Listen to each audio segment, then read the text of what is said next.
Now that we know how to set up a project, let's take a look at actually inserting some, let's start with the drums. We'll do drums for now. I actually already created this so I can make this process a little bit faster for you guys to see and not, waste a bunch of time trying to create a beat off the top of my head. So here's the little demo track I came up with. It's nothing special. Don't judge it too much. It's really nothing great.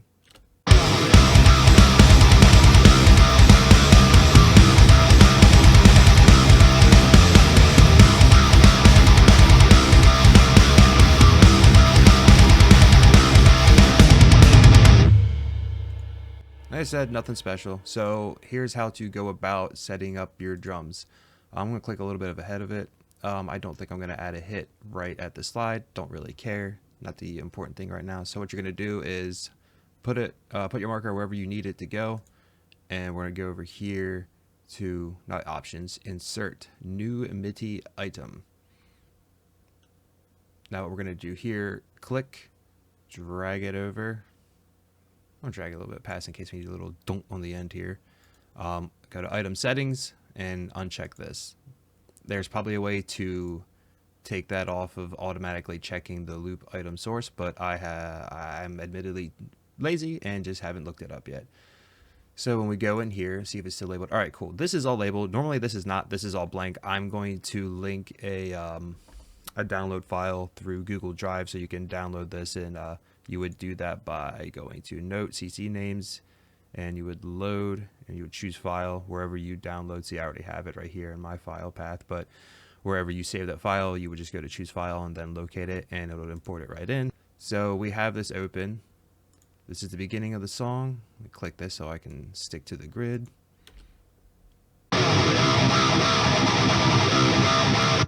So first thing we're going to do, there's a few different ways you can do this. You can start by doing the kick first. A lot of people do that. I figure with a song like this, like the main beat is like a so I'm just gonna put in some crashes just to keep that the actual count. So we'll start here. You just basically click and drag these around. Let's start with a crash, and then let's do another crash. Nice. Shrink that down. So we want a 1, 2, 3, 4. You can see this is it's not fun. It's not, glamorous, but so what we got so far. So yeah, you can hear that kind of just keeps the beat. We're going to do this a few times.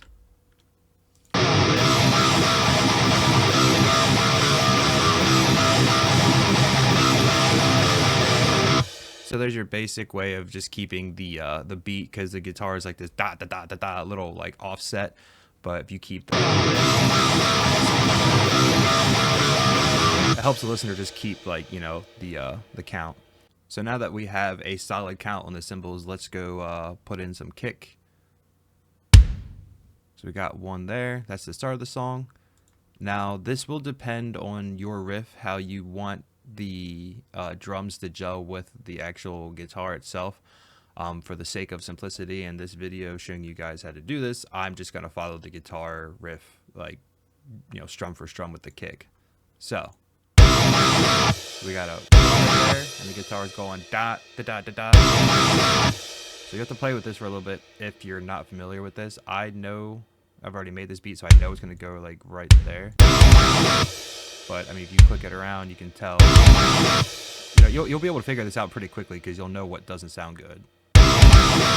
Also, for some reason, I'm going to uncheck this. If it's sliding around like this and it's not on the grid, like if it's just, being a pain for you, make sure that this is checked on so it snaps to the grid.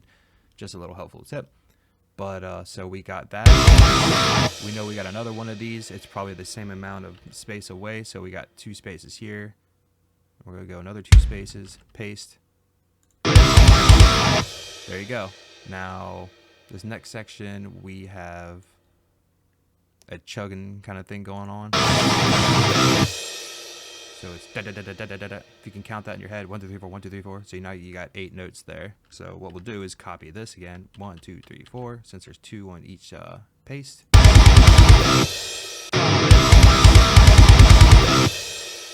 you go. I'm not gonna do the entire song. I'm just gonna do like this one part, just so you guys can see like how this goes. So we'll make this simple so you guys can get back to your songs and editing your stuff.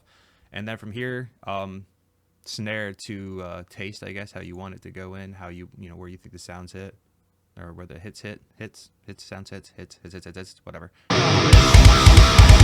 So in my head, I'm already gonna just put these two here. I know I'm hearing that dung dung. And these little like dot dot dot dot dot kind of riffs can kind of be a little tricky with where to put the snare, but experiment. I'm just gonna drop it in. I kind of my brain's hearing something there. And what you can do with this is, so you don't have to do all that again. You can take this, paste it in there. And we don't have that going on there, so you can do is take every other one out like that. There you go. Just a basic beat to get you started. And then from here you can just put in extra symbols if you want. Like let's say we want kind of right there. Oh no, you can't do that. Never mind. There's a snare and cymbal there, so be cautious of that. Remember, as a drummer, you only have two hands, so you can't. You know, if you got a snare and a crash already going on, you can't add. You're not an octopus, so we can't do that. What we could do is put it over top of this one when a snare is not hitting. But doesn't that sound? Yeah, that sounds weird. I don't like that. But we change this to a China. By the way, if you want to move notes instead of having to drag them around, what you can do is highlight it and hold Control and use your O keys. You can go left and right. Yeah, you can go over the place with them. So it's just something that makes life a little bit easier, because sometimes dragging this crap around is kind of annoying. You know what? I want to make them both Chinas. I like that.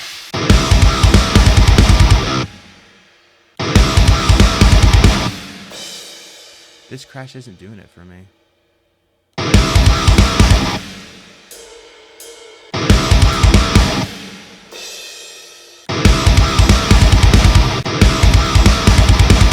As simple as that is, I think I just like that. But I mean, yeah, this is just a basic beat. You can see how, like, you know, just gotta play around, you know, put stuff in different places. Sometimes you'll put something somewhere that like doesn't look or feel right or whatever, and then you go back and play it and it's like, oh, that actually sounds kind of cool. Every time you do this in one bar here, you can just copy and paste it again and then edit it as you go. And then, so let's say here you don't want the snare again. Drag these up. Let me pull this over a bit. Piano roll is kind of going off the screen. All right, let's actually take all this out. Let's say we want a tom roll here. We want it to be the same speed as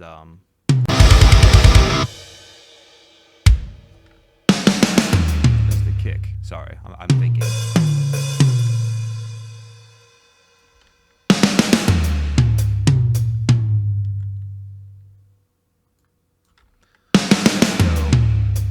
Oh, I'm doing this little ass backwards now. It's fine. All right. So we want to go tom 1 to tom 2 back to tom 1 to tom 3. So it's like a.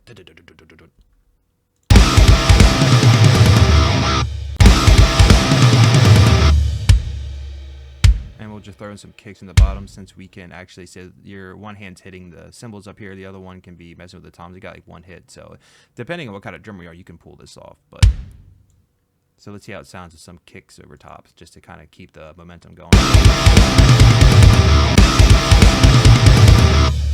That actually, I like that. So let's hear it without again. Undo. It may not sound the best right now because this is to the grid. Actually, no, let me show you that quick. So highlight all this, go up to view, and humanize. I wouldn't mess the timing too much, just because that can make things overlap and get wonky. But velocity, take that up. I don't know. Just watch them. You can see them moving around. But it's not making it sound like a real drum or anything. It's just randomizing the notes, so not every hit is exactly the same. So that'll help with like just sounding a little more realistic off the bat.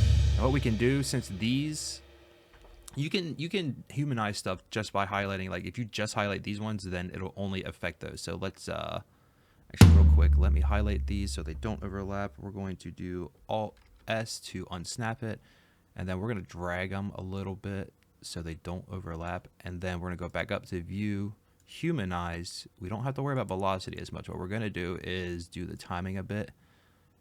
So when you got the toms literally right over any hit for that matter, when they're directly over top of each other, they kind of cancel out the impact of the hit. So let me take this down and play this once. Now we adjust the not velocity. So that's what they're like directly over top of each other.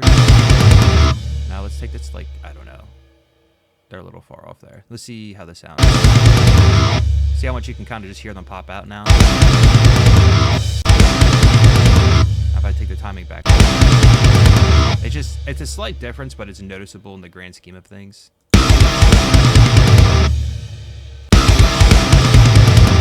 Yeah, they just pop out more when you don't have them directly to the grid, and quite frankly, you don't want everything directly to the grid. We're not robots, even though we are doing this with robotic type of editing, but we won't go there.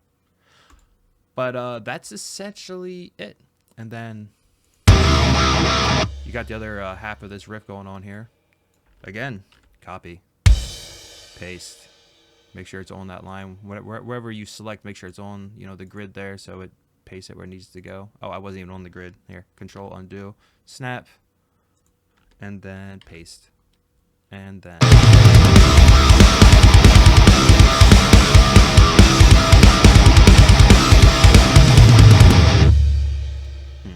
Something sounds a little weird there. It may not be 100%. Again, this is just a quick riff, nothing fancy. I pretty much put very minimal effort into it, but it's just to show you guys how to do it. But yeah, so from there, I mean, this, I'd say that fill sounds better there on the end. It was just a quick idea to show you guys how to do the tom fills. I mean, it's the main parts, it's cymbals, toms, and kick and snare. That's, you know, not a whole lot to it. But yeah, you know, when you're doing these, always take into account that you're not an octopus. So like I said, if you have a snare and a cymbal there, you can't be hitting a tom at the same freaking time. Unless you're doing some crazy, like, I forget what the term is, some roll. So it's not at the same time. So just something to be aware of. But that's pretty much it. That's how you put in drums. Let me know if you guys have any questions on this, if you would like a more in-depth look at how to do drums. What I will say is, though, I actually have, prior to having a bunch of MIDI packs, I did do everything manually like this, but I have a bunch of MIDI packs now. I definitely recommend the MDL MIDI pack. I can't recommend MDL products enough, honestly. They're so good. And Josh Middleton is a musical genius, so definitely support him and buy his awesome products. They all sound fantastic. Let me know in the comments if you have any questions or anything at all. Thanks for watching.